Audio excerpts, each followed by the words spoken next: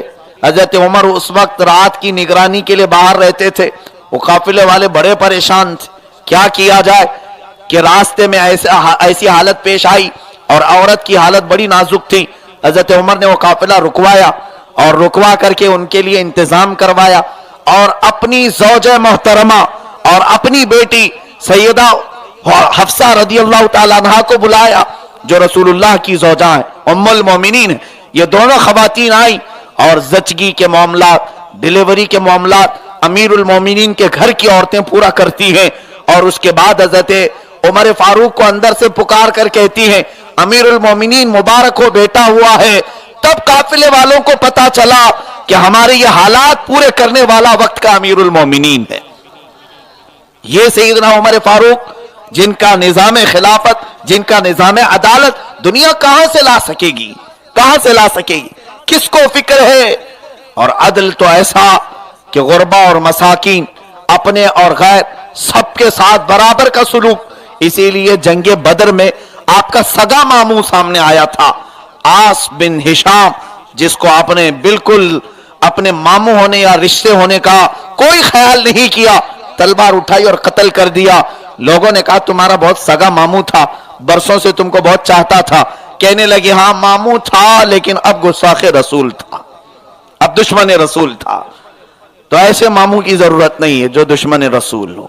سیدنا عمر فاروق رضی اللہ تعالیٰ عنہ کا یہ عدل کہ آپ سارے رشتوں کو نبی کونین صلی اللہ علیہ وسلم کی محبت سے پرکھتے تھے، حضور اکرم صلی اللہ علیہ وسلم کے رشتے سے جوڑتے تھے۔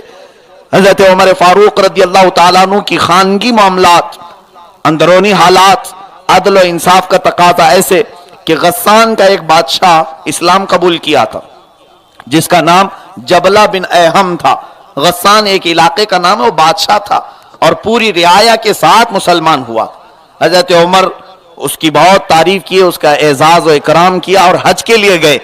حج کے وقت طواف کعبہ کے درمیان ایک مسلمان کا پیر اس بادشاہ کی لنگی پر پڑا، اس کی لنگی تھوڑی سی سرک گئی تو اسے غصہ آیا اور اس نے خانہ کعبہ کے طواف کے دوران ہی اس مسلمان صحابی کو بہت مار دیا، کیونکہ طواف میں کوئی جان بوجھ کر کے کسی کی تہبند لنگی کھینچتا نہیں، پیر پڑ گیا، لیکن وہ بادشاہ کو غرور تھا اپنے بادشاہت کا، ہاتھ جڑ دیا، تماچے لگایا۔ اب وہ مسلمان عدالت عمر میں آئے، حضرت عمر سے کہنے لگے کہ میرا غلطی سے پیر پڑا اور غسان کا بادشاہ مجھے تماچے لگایا۔ حضرت عمر فاروق رضی اللہ تعالیٰ عنہ نے عدالت میں بادشاہ کو بلایا، وہ بادشاہ آیا۔ کل تو حضرت عمر نے مٹھائیاں کھلائی تھی، بہت اعزاز، بہت اکرام، بہت ساری چیزیں پیش کی تھی، لیکن آج جب بلایا حضرت عمر کا لہجہ ہی الگ تھا۔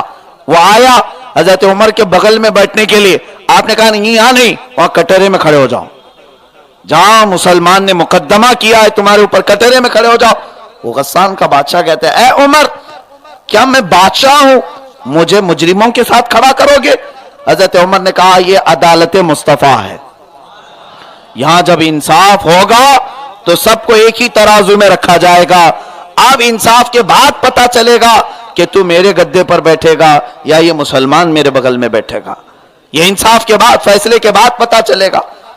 تو حضرت عمر فاروق رضی اللہ تعالیٰ عنہ نے دونوں کی سنی، کیا کیا معاملہ ہوا، گواہ آئے، گواہ پیش ہوئے، پھر فیصلہ یہ سنایا کہ غلطی اس بادشاہ کی ہے، حالانکہ وہ بھی مسلمان ہو چکا تھا، ابھی 2-4 دن پہلے ہی مسلمان ہوا تھا، اس کا دل رکھنا چاہیے تھا ابھی۔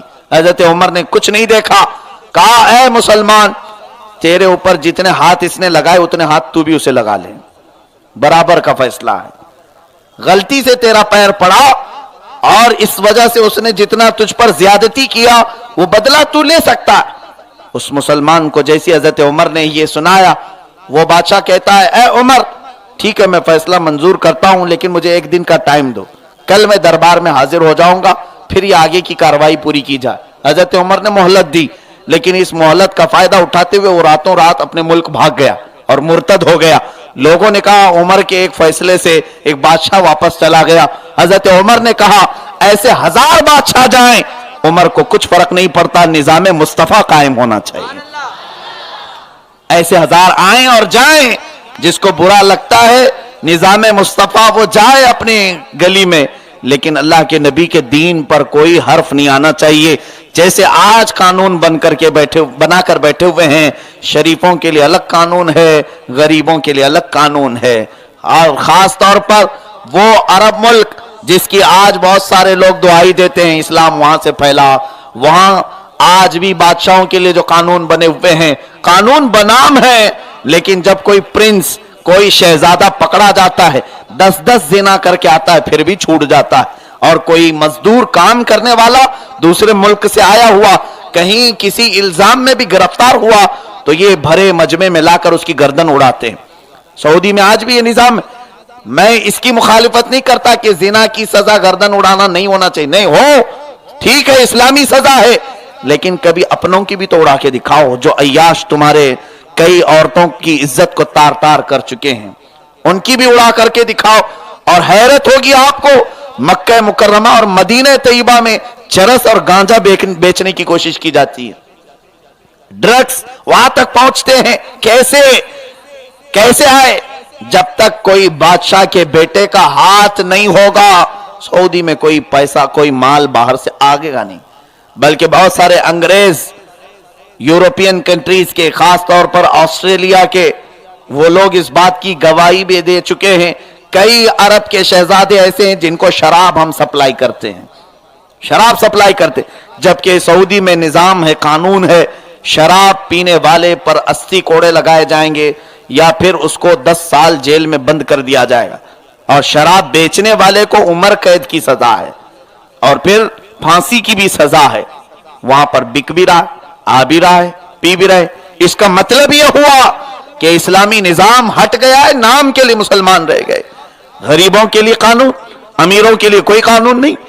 کئی ایسے مجبور اور مزدور مارے گئے, کاٹے گئے, اور کئی ایسے قانون کا سہارا لینے کے لیے پوری زندگیاں دوڑ کر کے آ گئے, ان کے ساتھ کبھی انصاف نہیں ہوا. اور دیکھنا آپ, بہت سارے لوگوں کو یہ باتیں کڑوی لگتی ہیں, سعودی کی مخالفت کیوں کرتے ہیں؟ اس لیے کرتے ہیں کہ وہ میرے نبی کے قانون کی مخالفت کر رہے ہیں. ہم آج ان کی پالیسی کے خلاف اس لیے بولتے ہیں کہ یہ درندے آج مرکز اسلام میں بیٹھے ہیں, لیکن کبھی نیوز میں سنا آپ نے کہ فلسطین پر ظلم ہو رہا ہو تو یہاں سے آواز اٹھائی جا رہی ہو؟ اٹھائی جاتی ہے؟ نہیں. اور حیرت کی بات ہے, آپ کو یہ بھی سوچنا چاہیے کہ یہ سیاست پوری دنیا کی سمجھ لینا چاہیے مسلمانوں کو, اور اندھا دھند کسی کی تقلید نہیں کرنا چاہیے. آنکھ بند کر کے کسی کے پیچھے نہ چلو. میں ان وہابیوں سے کہتا ہوں جو بات بات پر سعودی کی دلیل دیتے ہیں, اب تو آنکھیں کھول لو. جو اسلامی ملک کے نام سے اب تک لوگوں میں مشہور تھا اور اس نے اب جوا خانے کھولنے کی اجازت دی, سینما تھیٹر کھولنے کی اجازت دی, عورتوں کے بے پردہ ہونے کی اجازت دی, بیچ بنانے کی اجازت دی, اب وہ کون سی شریعت وہاں قائم کرنے جا رہے ہیں؟ اب ان کے منہ میں کوئی بات نہیں رہ گئی. وہ امام حرم کہاں چلے گئے جو پوری دنیا کے لیے دعا مانگتے؟ ابھی ہمارے پاس ایک امیج آئی تھی, سونے کا مائک آیا ہوا ہے خانہ کعبہ کے پاس لگانے کے لیے, سننے کا مائک. ہم نے یہی پوچھا کہ سننے کے مائک میں غریبوں کے لیے دعا کریں گے لوگ؟ سونا کا مائک لگا کر امام کعبہ دعا کرے گا, اور اگر کوئی بادشاہوں کے نظام کے بارے میں بولے تو اسے جیل میں ڈال دیا جائے. 400 علماء جیل میں پڑے ہوئے ہیں آج سعودی کے, اور ان کے بادشاہوں کے شہزادے بھی. اس پالیسی کے خلاف کوئی بولے, یہودیوں کے خلاف کوئی سعودی میں بول نہیں سکتا, پابندی ہے. کیوں؟ ان کے بھائی یا ان کے ناجائز باپ ہیں. آپ کو حیرت ہوگی, رسول پاک صلی اللہ علیہ وسلم کی تبرکات جتنے تھے سب چن چن کر کے انہوں نے ختم کر دیا. جنت البقیع قبرستان جس میں سیدہ کائنات فاطمہ الزہرا رضی اللہ تعالیٰ عنہ کی مزار, حضور کی ساری ازواج مطہرات کے مزار, حضرت عثمان ابن عفان کے مزار, حضور کے چچاؤں کے مزار, 10,000 صحابہ کے مزارات تھے. ان سارے مزارات پر انہوں نے بلڈوزر چلایا, سارے توڑ دی. حضرت فاطمہ کے مزار پر گنبد تھا, اس کو بلڈوزر سے لگا کر کے توڑا ہے, پورا صاف کر دیا, پلین کر دیا. ان کا کہنا یہ ہے کہ ہم شرک نہیں چاہتے، ہم وحدانیت چاہتے ہیں. ٹھیک ہے، لیکن میں ان سے ایک سوال کرتا ہوں، اور اگر کوئی اس طرح کے خیالات والا ہے تو میری یہ بات کا جواب لے کر کے آئے ان کے پاس. مدینہ طیبہ میں، بیچ مدینے میں، مسجد قباء کے قریب میں ہی ایک قلعہ آج بھی رکھا گیا ہے، وہ کعب بن اشرف کا قلعہ. کعب بن اشرف کون ہے؟ ایک یہودی عالم جو رسول پاک کی شان میں بہت ہی بری گالیاں دیا کرتا تھا. حضور پاک نے اپنے صحابہ میں سے فرمایا تھا، کون ہے جو کعب بن اشرف کو قتل کرے اسے اللہ جنت عطا کرے گا. ایسا یہودی، بدبودار یہودی، سڑا ہوا یہودی جو حضور پاک کی گستاخی کرتا تھا، اس کا 2 منزلے کا قلعہ آج تک مدینے میں محفوظ ہے، اور اس کے آس پاس باؤنڈری لگا کر بورڈ بھی لگایا گیا ہے کہ یہ ہسٹوریکل پیلیسز میں ہے، یعنی یہ تاریخی چیز ہے، اس لیے ہم نے سنبھال رکھا ہے. اے ظالموں، نبی کی چیزیں ہسٹوریکل نہیں تھی؟ میرے آقا صلی اللہ علیہ وسلم سے جتنی متعلق چیزیں تھیں ان کو چن چن کر کے مارا، ختم کیا، اور یہودیوں کے قلعے مدینے میں آباد رکھے ہو. کہیں تو ان کا کنیکشن یہودیوں سے نظر آتا ہے. میں جو بات کر رہا ہوں اس ظالم ملک کے خلاف، تو اس لیے کہ مسلمانوں کو میں بیدار کروں. تمہارا حقیقی قائد وہ ہو ہی نہیں سکتا جو شراب نوشی کو اجازت دے، جو جوا بازی کو اپنے ملک میں اجازت دیتا ہوں. بہرحال میرے عزیزوں، سیدنا عمر فاروق رضی اللہ تعالیٰ عنہ عرب میں ہیں، حضرت ابو بکر عرب میں ہیں، لیکن ان کے اخلاق اور کردار پر عمل کرنے والے عرب میں کم ہو گئے. خاص طور پر حکام، عمرہ، سلاطین جو بادشاہ ہیں یا ان کی اولاد ہے، یہ سب اپنی اولاد کو امریکہ پڑھانے کے لیے بھیجتے ہیں. جب وہ پڑھ کر کے واپس آتے ہیں تو ان کو سورہ فاتحہ بھی صحیح نہیں آتی. یہ عرب والوں کے حالات ہیں. قرآن پاک صحیح نہیں پڑھ سکتے، اور انگریزی کے ایسے دل دادا کہ جب کبھی کوئی امریکی پاسپورٹ دکھائے تو اس کے لیے راستہ کھول دو، اور اگر کوئی سیدھا سادہ مسلمان ہندوستانی یا پاکستانی پاسپورٹ دکھائے تو اس کے ساتھ سختی کا معاملہ کریں، اس کی جانچ پڑتال کریں، اسے جیسے فقیروں کو، بھکاریوں کو بٹھایا جائے ایسے بٹھایا جائے. یہ نظام انہوں نے قائم کر رکھا ہے. سیدنا عمر فاروق رضی اللہ تعالیٰ عنہ کا نظام عدل یہ تھا کہ اگر کوئی مسلمان مدینہ طیبہ میں داخل ہو، چاہے وہ کتنا ہی کمزور ہو، حضرت عمر فاروق رضی اللہ تعالیٰ عنہ اپنے بغل میں بٹھاتے. اور حضرت عمر کا مقام کہاں ہے؟ حضرت عمر کا مقام جن کے بارے میں حضور نے فرمایا عمر کی نیکیاں آسمان کے تاروں کے برابر، وہ عمر. لیکن جب حضرت بلال حبشی کو بلاتے تھے، حضرت بلال حبشی غلام تھے، ان کا اپنا پہلے کوئی بہت بڑا ذاتی مصرف نہیں تھا، یا اپنا کوئی اثاثہ نہیں تھا، کوئی نام نہیں تھا، غلامی کی زندگی گزارتے رہے حضرت بلال حبشی، اور آزاد ہو کر مدینے میں آئے. لیکن حضرت عمر اپنے خلیفہ ہونے کے بعد جب بھی حضرت بلال حبشی کو بلاتے تھے تو کیا کہہ کے بلاتے جانتے؟ یوں کہتے، یا سیدنا بلال، اے ہمارے آقا بلال، آئیے تشریف لائیے. حضرت عمر حضرت بلال کو کہتے، اے ہمارے آقا. حضرت بلال جھجک جاتے تھے اور کہتے، امیر المومنین آپ مجھے سیدنا کیوں کہتے ہیں؟ حضرت عمر کہتے، اے بلال، جو میرے نبی کی محبت میں تم نے داغ اپنے جسم پر لیے وہ عمر نے بھی نہیں لیے. جو تکلیف، جو کلفتیں تم نے اپنے جسم پر اٹھائی وہ ہمارے سردار ہونے کے لیے کافی ہے. کبھی حضرت بلال سے کہتے، اپنا جبہ تو ذرا اٹھاؤ، پیٹھ دکھاؤ. حضرت بلال اگر جبہ اٹھاتے، حضرت عمر فاروق وہ داغ دھبوں کو بوسا لیتے تھے جو مکہ والے جلا کر کے حضرت بلال حبشی کی پیٹھ پر لگائے تھے. حضرت عمر یہ کہتے، یہ میرے نبی کی محبت میں لیے ہوئے داغ ہیں، عمر کو بوسے لینے دو. یہ نظام عدل ہے. یہ سیدنا عمر فاروق رضی اللہ تعالیٰ عنہ کے اخلاق ہیں. یہاں سیٹھوں کو جگہ دو، غریبوں کو نہ دو. اصل ہمارا مقصد ہٹ گیا ہے. حضرت عمر فاروق رضی اللہ تعالیٰ عنہ کا نظام تو ایسا تھا کہ مسجد میں ایک دن آئے اور جو مال غنیمت میں کپڑا آیا تھا سب صحابہ کو بانٹ دیا تھا.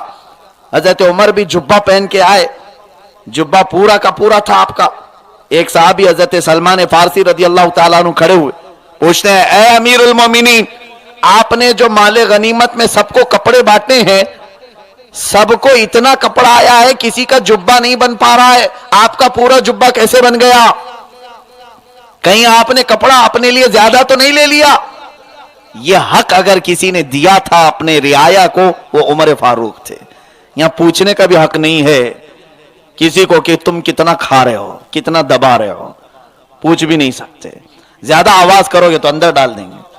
ہمارے پرسنل میٹر پر ڈسکس مت کرو کہ ہمارا ایسے بہت سارے. میڈیا پر پابندی لگا دی گئی, میڈیا کو بولنے سے منع کر دیا گیا ہے. کون کتنے گھپلے کیا ہے حکومت میں رہتے ہوئے وہ سب مت بتاؤ, اپوزیشن کیا کیا کر چکی ہے وہ بتاؤ. خالی ان کی رولنگ پارٹی یا ابھی جو حکومتیں چل رہی, انہوں نے یا تو ان کے منہ میں گھی رکھ دیا یا تو پھر کپڑا ٹھونس دیا کہ میڈیا ان کے خلاف بولنا نہیں چاہتی. یہ نظام عدل ہو سکتا ہے؟ اور پھر حضرت عمر رضی اللہ تعالیٰ عنہ جیسے بہت بلند و بالا شان, ان کی ایک ناخن کے برابر بھی کوئی حکمران نہیں پیش کر سکو گے, نہیں لا سکو گے. چیٹروں کو تو حکمران بنایا جاتا ہے, جو جتنا بڑا گنڈا ہے اتنا بڑا نیتا بنتا ہے. وہ کہاں سے عدل پیش کر سکے گا؟ جو خون چوس کر کے کرسی سجاتا ہو وہ لوگوں کو کیا عدل و انصاف دے سکے گا؟ وہ کیسے؟ اور سارے جھوٹ کی کمائی سے اگر اپنی اقتدار کو حاصل کرتا ہو, نیتیں کب پاک ہو سکتی؟ میرے عزیزو, آج سیاست کے میٹر پر میں بولتا ہوں تو یہ مت سمجھیں کہ میں کسی خاص کو ٹارگٹ کر رہا ہوں, ہرگز نہیں. میری نظر میں کوئی بھی ٹارگٹ نہیں. جو اس پر اترتا ہے وہ اپنے لیے نصیحت سمجھے. ظاہر سی بات ہے, میں اگر کسی کو چور کہوں تو ظاہر سی بات ہے وہی جیسے مشہور ہے چور کی داڑھی میں تنکا. جب یہ کہا جائے, معلوم نہیں آپ کو محاورہ, بادشاہ کے وزیروں میں ایک بار ایسا ہوا کہ چوری پکڑی, چور کہیں کسی نے ایک سونے کا تنکا چوری کیا تھا اور بہت سارے لوگ شک کے دائرے میں آ گئے. بادشاہ کے سامنے سب کو پیش کیا گیا تھا, سب کھڑے تھے, 15 سے 20 لوگ. بادشاہ نے کہا ان کو کیسے پہچانے؟ تو ایک چالاک وزیر, اس کو معلوم تھا کہ چور کہاں چھپایا ہوا ہے. اس نے صرف زور سے یہ کہا چور کی داڑھی میں تنکا, تو جو چور تھا اس نے پہلے اپنی داڑھی پکڑ لی, کہیں گر تو نہیں رہا, دکھ تو نہیں رہا ہے. تو بادشاہ نے سمجھ لیا کہ یہی چور ہے. ہم یہاں جب بھی کبھی کسی کو چور کہیں اور برا لگا تو سمجھ جاؤ سچا چور ہے, پکا چور ہے. نہیں ہے تو آپ کیئرلیس کرو, نگلیکٹ کرو, مجھے نہیں بولا, جو چور ہے اس کو بولا ہے. اسی طرح جو ظالم جن کے متعلق میں کہہ رہا ہوں وہ اگر ظالم ہے تو نصیحت حاصل کر لیں, توبہ کر لیں. عزیزان گرامی, سیدنا عمر فاروق رضی اللہ تعالیٰ عنہ کے نظام عدل اور نظام حکومت کی بہت ساری چیزیں ہیں. بدعات اور خرافات کو بھی آپ نے کیسے دور کیا. آپ کی قوت, اللہ تبارک و تعالیٰ نے کرامت کی بھی قوت آپ کو عطا فرمائی تھی. اس طرح کہ مدینہ طیبہ میں رہ کر دور دراز کے صحابہ کو صرف پکار کر کے آواز دیتے اور مدد کرتے تھے. لوگ یہ کہتے ہیں رسول اللہ کیسے مدد کریں گے؟ ایک صحابی حضرت ساریہ جنگ نہاوند میں تھے, ملک شام سے بھی دور یہ علاقہ ہے نہاوند, جنگ لڑ رہے تھے. جمعہ کا وقت ہے, حضرت عمر مدینہ طیبہ مسجد نبوی میں خطبہ دے رہے تھے. خطبے کے بیچ میں اچانک پکارنے لگے, اے ساریہ پہاڑ کی طرف جاؤ, اے ساریہ پہاڑ کی طرف جاؤ. 3 بار آپ نے پکارا اور خطبہ پورا کمپلیٹ کیا. صحابہ جو مدینے میں موجود تھے, امیر المومنین عمر فاروق سے ایسا جملہ اچانک بیچ خطبے میں یہ کہنا, ساریہ تو یہاں ہے نہیں. 1 مہینے کے بعد حضرت ساریہ نہاوند سے واپس آئے اور فتح کی خوشی لے کر کے آئے. سب لوگوں نے پوچھا کہ اللہ نے تمہیں فتح عطا کی, بتاؤ جنگ کا نقشہ کیسا تھا؟ کہتے ہیں ایک جنگ کا موڑ ایسا آیا کہ جمعہ کا وقت تھا, پورے کفار ہم پر غالب آ جاتے, ہم کو سمجھ میں نہیں آ رہا تھا کہ کیا کریں, بچنے کا کوئی راستہ نظر نہیں آ رہا تھا. اچانک ایک آواز آئی, اے ساریہ پہاڑ کی طرف جاؤ. میں اس آواز کو سن کر پہاڑ پر چڑھ گیا اور ہم جیسے ہی اوپر ہوئے اللہ نے ہمیں فتح عطا فرمائی. صحابہ نے کہا, اے ساریہ جانتے ہو یہ آواز امیر المومنین عمر ابن خطاب کی تھی, ہم نے وہ جمعہ بھی ان کے پیچھے پڑھی جس جمعہ کے خطبے میں آپ نے پکارا تھا. نہاوند اور مدینہ کتنا دور ہے معلوم ہے؟ تقریباً 1800 کلومیٹر کا فاصلہ ہے, 2000 کلومیٹر کے قریب کا فاصلہ ہے. کوئی وائرلیس فون بھی اتنا لمبا ڈسٹینس نہیں کور کرتا، اور وہ زمانہ انٹرنیٹ کا بھی نہیں تھا، کوئی اس وقت فون کال کا زمانہ نہیں تھا. تب حضرت عمر اپنی آواز مسجد نبوی کے ممبر سے نہاوند کے میدان تک پہنچا رہے ہیں. یہ نبی کے غلام کا حال ہے تو مصطفیٰ کا حال کیا ہوگا؟ اللہ کے حبیب صلی اللہ علیہ وسلم کے دربار گوہربار میں پلنے والے ایک شاگرد مدینے سے اپنی آواز نہاوند تک پہنچا سکتے ہیں تو میرے آقا اپنی آواز ہندوستان تک کیوں نہیں پہنچا سکتے؟ اور ہماری آوازیں سن بھی سکتے ہیں. دور و نزدیک کے سننے والے وہ کان لالے کرامت پہ لاکھوں سلام. سیدنا عمر فاروق رضی اللہ تعالیٰ عنہ کی قوت، یہ ایمان اور یقین یہ بھی تھا کہ جب مصر فتح ہوا تو وہاں ایک بری رسم تھی، بہت بری رسم، اور ایسی رسم کہ دریائے نیل ہر سال سوکھ جاتا تھا. جو دریائے نیل ہے اس کا پانی سوکھ جاتا تھا، اور مصر والے کیا کرتے تھے، ایک 16 سال کی خوبصورت نوجوان لڑکی کو دلہن بناتے، پورے شہر میں گھما کر لا کر اسے ذبح کر دیتے، بلی چڑھاتے تھے.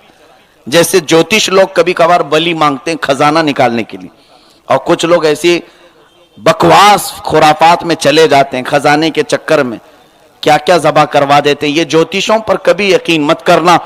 یہ پاگل لوگ اگر تمہیں خزانہ دلا سکتے ہیں تو خود کیوں نہیں نکال سکتے؟ خود خزانے کیوں نہیں نکال لیتے اور تھوڑا تھوڑا سا بانٹ دیتے؟ ایسا نہیں ہے، یہ بیوقوف بنانے والے خزانے ہوتے. اور ایسے برے رسم و رواج پر مسلمان کو کبھی یقین نہیں کرنا چاہیے. تمہارا ایمان بہت مضبوط ہو. تو وہ مصر والے اس رسم پر عمل کرتے تھے کہ جیسی ایک 16 سال کی لڑکی کو سال میں ایک بار ذبح کر کے اس کا خون دریائے نیل میں بہاتے تھے تو دریا کا پانی پھر سے اوپر آ جاتا تھا.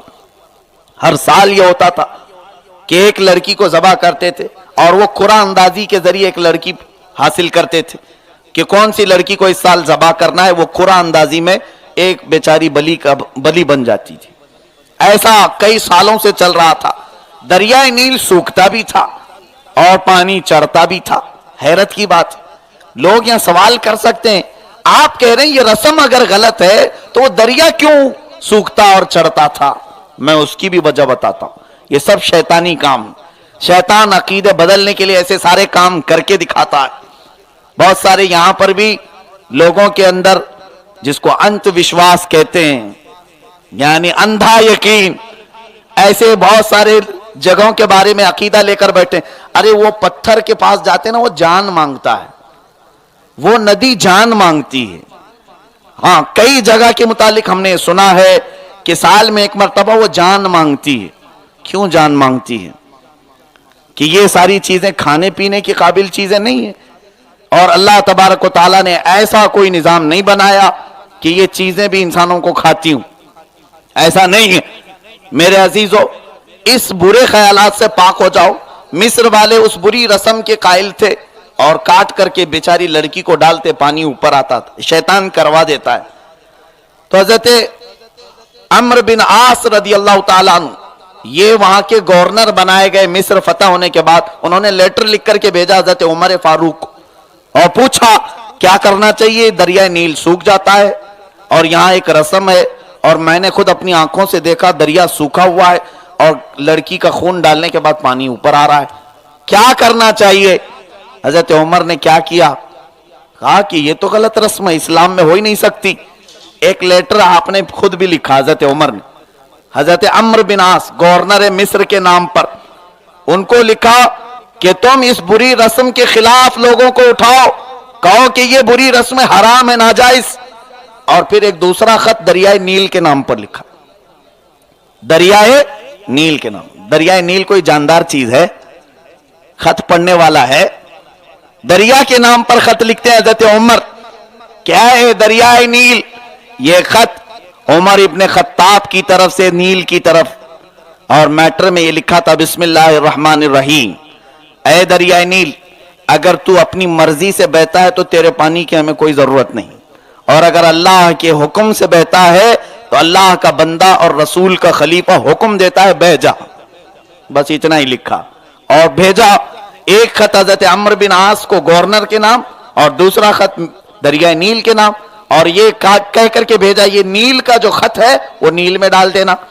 جب یہ دونوں خط پہنچے، حضرت عمرو بن عاص اپنا خط پڑھ کر کے دریائے نیل کا جو خط ہے وہ لے کر کے آئے اور دریائے نیل کو مخاطب کر کے کہا، اے دریائے نیل، تجھے خط آیا ہے عمر فاروق کا، امیر المومنین کا خط آیا ہے۔ یہ کہہ کر کے دریا میں ڈالا ہی تھا کہ 16 گز اوپر پانی آ گیا، 16 گز پانی اوپر چڑھ گیا، اور مصر والوں نے جب یہ کرامت دیکھی تب اپنے برے رسم اور بری عادت سے توبہ کیا۔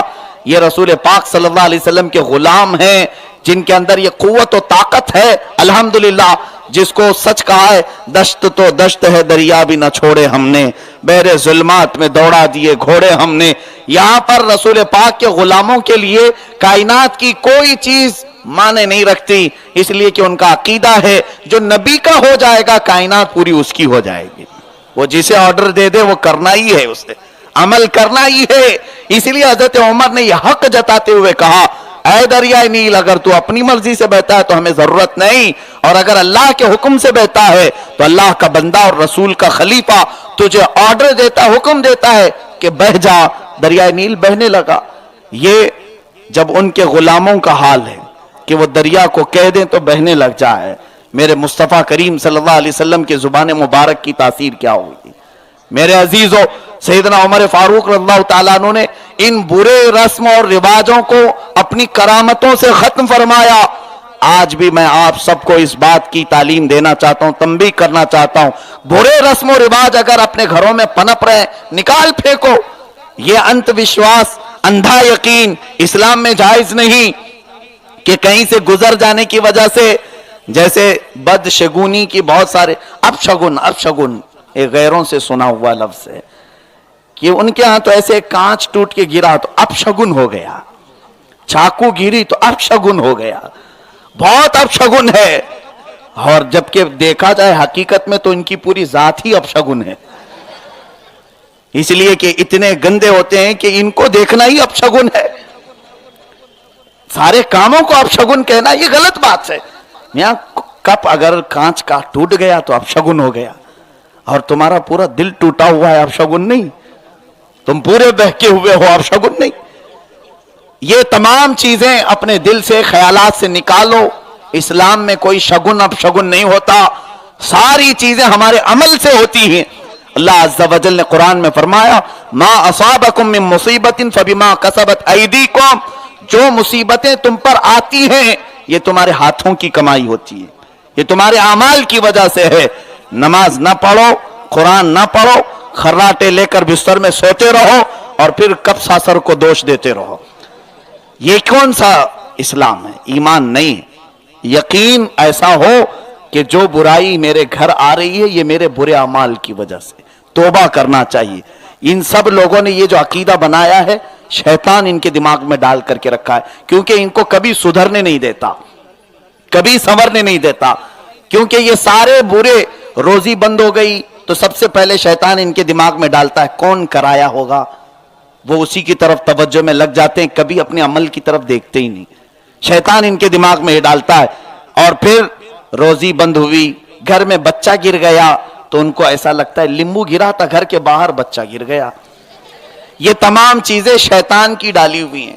مسلمانوں، تمہارے دماغ میں یہ نہیں آنا چاہیے میرے گھر میں یہ چیز آئی تھی، وہ چیز آئی، اس کی وجہ سے ہو رہا ہوگا، بلکہ سب سے پہلی چیز یہ سوچو کہ آج میں نے فجر کی نماز قضا کی، پتہ نہیں کتنی مصیبتیں آئیں گی، کیونکہ میرے آقا نے فرمایا ہے جو فجر کی نماز کو ضائع کیا اس نے مصیبتوں کو دعوت دی، اور جو فجر کی نماز پڑھ لیا شام تک وہ مصیبتوں سے محفوظ ہو گیا۔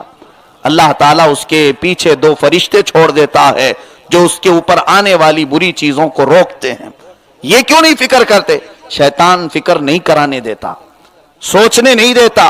قرآن نہیں پڑھا، کبھی نہیں پڑھا، ہاتھ بھی نہیں لگایا، لیکن اگر گھر میں کوئی کمزوری آئی تو کسی دوسرے پر الزام لگایا، پڑوسی کی نظر لگی ہوگی، اس کی نظر لگی ہوگی، بہت ساروں کی نظر لگتی ہے، جبکہ خود کی نظر کتنی گندی رہتی ہے، اپنی خود کی نظر کتنی گندی ہوتی ہے۔ عزیزان گرامی، اپنی طرف توجہ کریں، مولا سیدنا عمر فاروق رضی اللہ تعالیٰ عنہ نے ان برے رسم و رواج کو اپنی کرامتوں سے ختم فرمایا تھا.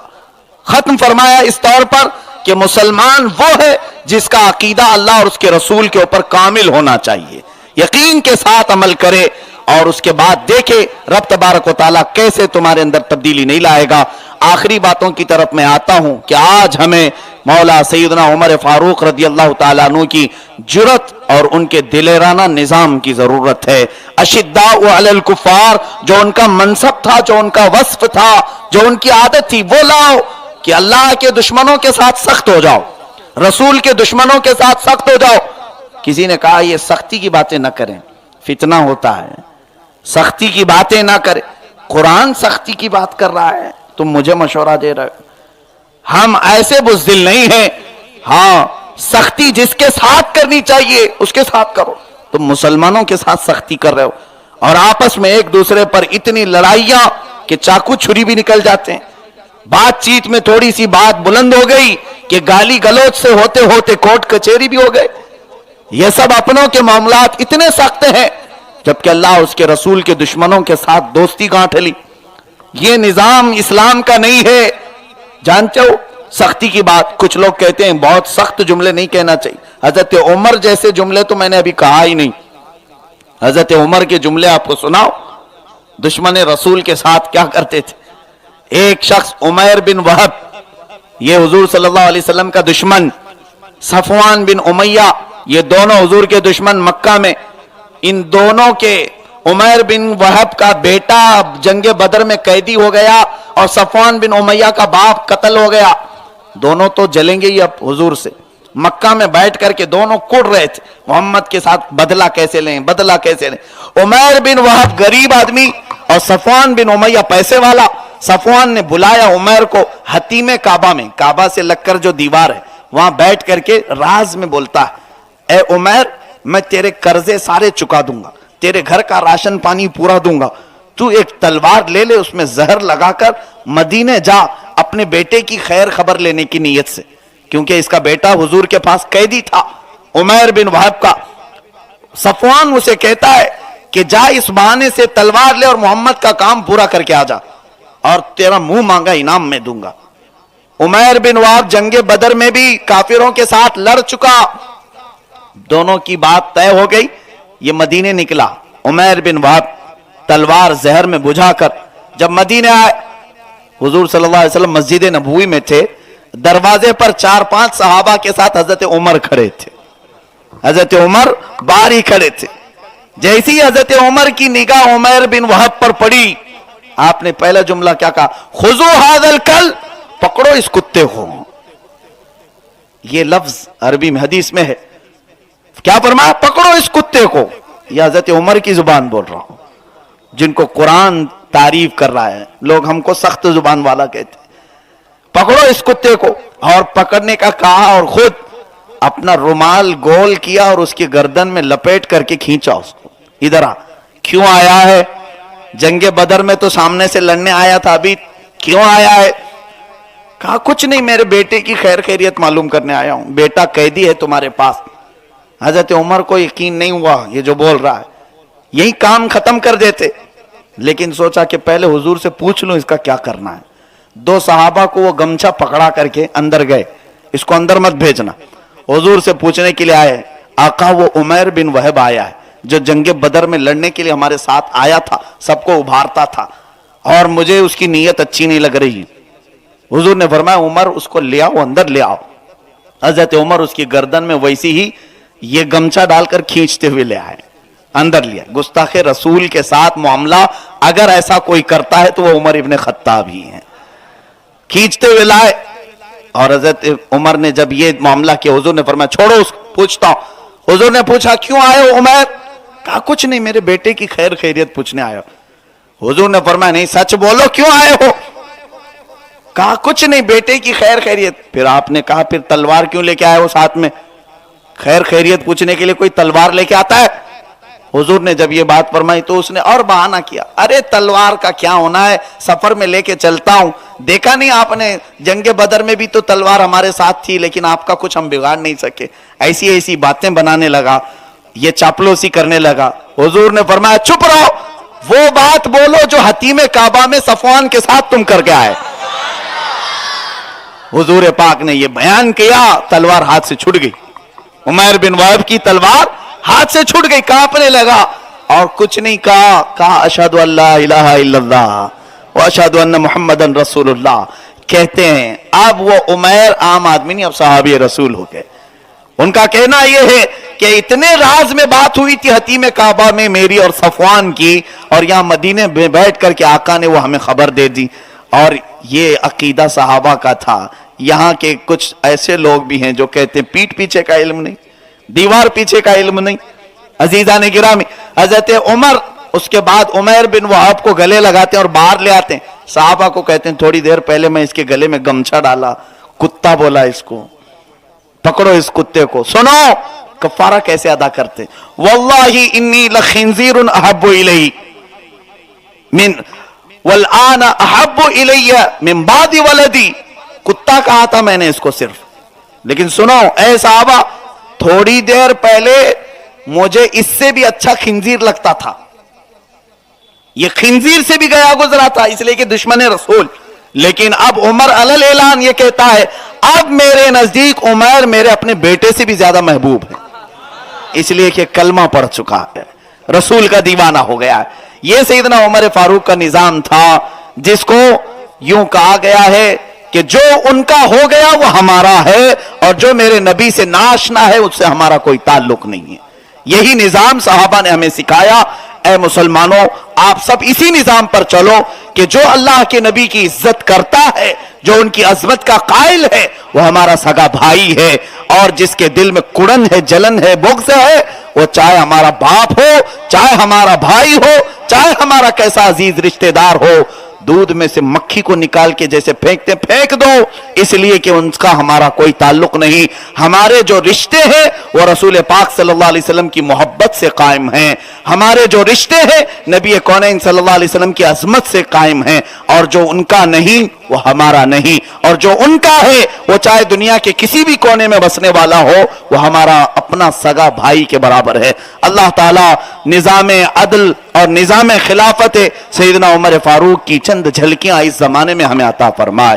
برے رسم و رواج سے ہم سب کی حفاظت فرمائے. مولا کریم ہم سب مسلمانوں پر امن و امان کی بارشیں فرمائے. قدیر و جبار خدا احکم الحاکمین مولا ہم سب کو وہ دور پھر سے عطا فرما جس میں کفار و مشرکین کا دو بدو ہم مقابلہ کریں, اور اسلام و سنیت کا بول بالا ہو, کفر و شرک کا منہ کالا ہو. رب تبارک و تعالی اسلام و سنیت کو پھر سے عزت و وقار نصیب فرما. وصلی اللہ تعالی علی خیر خلقہ محمد وآلہ واصحابہ اجمعین.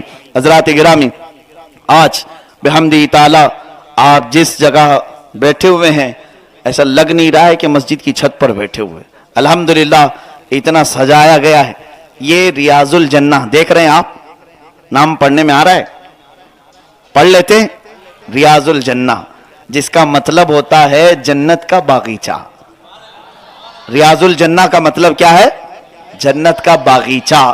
اور ریاض الجنہ, اصلی ریاض الجنہ جو ہے وہ مسجد نبوی میں ہے. حضور صلی اللہ علیہ وسلم کے روضے اور حضور کے ممبر کے بیچ کی جو جگہ ہے اس کو ریاض الجنہ کہا جاتا ہے. حضور نے فرمایا ما بین بیتی و ممبری روضۃ من ریاض الجنہ, میرے گھر اور ممبر کے بیچ کی جو جگہ ہے وہ جنت کے باغیچوں میں سے ایک باغیچہ ہے.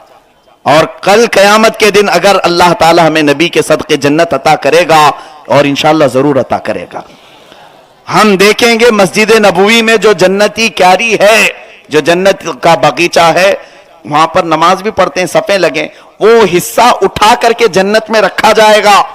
جنت کا ایک ٹکڑا مدینے میں آلریڈی پہلے سے ہے. اسی لیے تو کہا گیا ہے جنت میں سب کچھ ہے, مدینہ نہیں, لیکن مدینے میں جنت بھی ہے. الحمدللہ اس ریاض الجنہ کے نام کی نسبت سے اس مسجد کی چھت پر دارالعلوم ریاض الجنہ مدینہ, یہاں پر مدینہ مسجد نیچے ہے. الحمدللہ مدینے کے ارکان وہاں پر ادا کرنے کی کوشش کی جا رہے ہیں.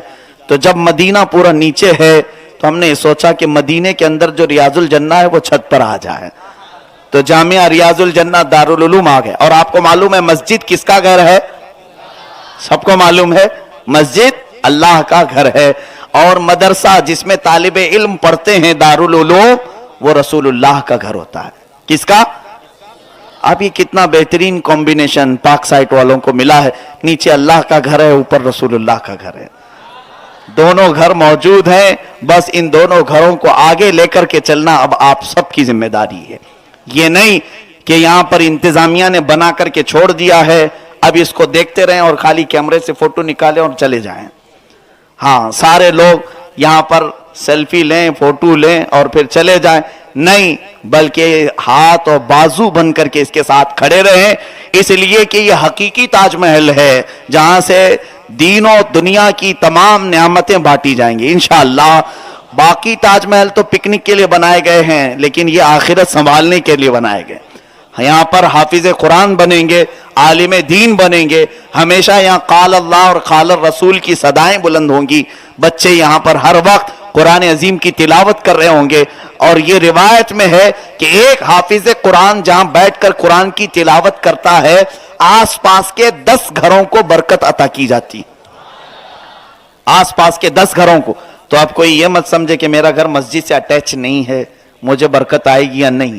الحمدللہ ہمارا یہ ارادہ ہے کہ 100 حافظ قرآن ہم یہاں تیار کریں، ان 100 حافظ قرآن کی برکت صرف پاک سائٹ نہیں، ممبئی کے کونے کونے تک پہنچے گی انشاءاللہ۔ اور اس سب چیزوں میں آپ کا تعاون ہونا ہمارے لیے بہت ضروری ہے۔ آپ دامیں درمیں قدمیں سخنیں جس طرح سے بھی ہو آگے بڑھیں، اور نبی کریم صلی اللہ علیہ وسلم کے نظام کو سچائی کے ساتھ باہر لانے میں آپ ہمارا ساتھ دیں گے انشاءاللہ۔ پھر وہ وقت آئے گا کہ ممبئی میں لوگ ڈھونڈتے ہوئے آئیں، حافظ کہاں ملتے ہیں تو ایڈریس مدینہ مسجد کا دیا جائے، عالم کہاں ملیں گے ایڈریس مدینہ مسجد کا ملے گا انشاءاللہ۔